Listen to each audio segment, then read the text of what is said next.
আমি দিনের ভিতরে 3 বার ইন্স্যুরেন্স নিতে বাধ্য হয়েছি।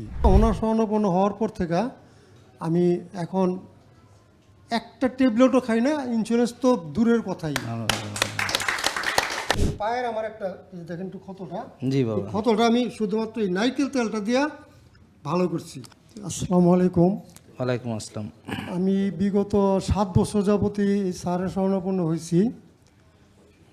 এই স্যারের একটা কথাই আমার কাছে খুব ভালো লাগছে যে আমরা নাকি এখন ঝাওয়া হয়ে গেছি। ঝামা ঝামা ঝামা, এই ঝামাও যে কোনো একটা কিছুর মধ্যে কাজে লাগে সেটা ওনাকে আমি বলতে বাধ্য হচ্ছি।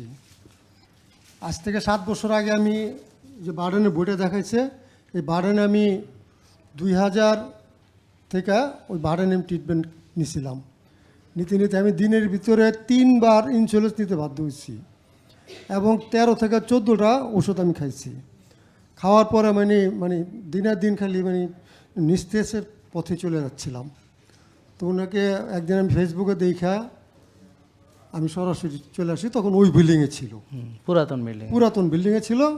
আসার পর থেকে ওনার শরণাপন্ন হওয়ার পর থেকে আমি এখন একটা ট্যাবলেটও খাই না, ইন্স্যুরেন্স তো দূরের কথাই। এবং এই যাওয়াটা যে কি কাজে লাগে, এই যে আমি এর আগে আপনার সাথে কয়েকবার কথা বলছি স্টেজে দাঁড়ায়া, কয়েকবারই বলছি, এই যে আমার সমিতির সদস্যরা, এদেরকে নিয়ে আমি মাঠে সকালবেলা ঘাসে হাঁটাই এবং রৌদ্রে শুকাই।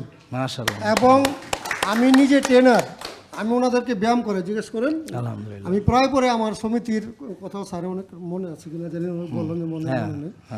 ঢাকা বিক্রমপুর কল্যাণ সমিতির সভাপতি আমি সবার সাথেই স্যারের আলোচনা করি এবং যতটুকু সম্ভব প্রতিদিন সকালবেলা 12 থেকে 14 জন আমরা এক লোকে হাঁটি, ওইখানে ব্যায়াম করে ঘাসে হাঁটাই, মাঠের ভিতরে হাঁটাই, তারপর আবার আসি। সবাই ইনশাল্লাহ সুস্থ, আলহামদুলিল্লাহ, সবাই সুস্থ। তাহলে এখন আমরা বলতে পারি ঝামা এখন ইঞ্জিন। মানে আমি এই কথাটাই বলার জন্য স্টেজে আসলাম, যে এর আগে অনেকবার আমি স্টেজে আসছি, কথা বলছি। তাহলে এখানে ক্রেডিটটা কি দেখেন, মানে এই যে আমি কি বুঝাইতে যাচ্ছি, যে এদেরকে চেঞ্জ করা কষ্ট, কিন্তু আলহামদুলিল্লাহ আমরা সফল। শুধু এরা চেঞ্জ হয়ে গেছে তা না, এরা আরও অনেক ঝামা গৈসা তাদেরকে কি করতেছে, ইঞ্জিন বানাইতেছে। আমার কথা বুঝতে পারছেন? তাহলে উনি এখন ঝামা ইঞ্জিন হয়ে গেছে এবং এই ইঞ্জিন কিন্তু অনেক শক্ত ইঞ্জিন। আমার কথা বুঝতে পারছেন? যখন ঝামা থেকে ইঞ্জিন হয় এটা বেশি শক্ত, বুঝতে পারছেন, বেশি মজবুত। কারণ এখন আর তার ম্যানিপুলেশনের বয়স নাই, এখন আর তার কোনো চেঞ্জ হওয়ার বয়স নাই। এখন কি হবে, আর এইভাবেই সে মারা যাবে ইনশাল্লাহ নীতির ভিতরে।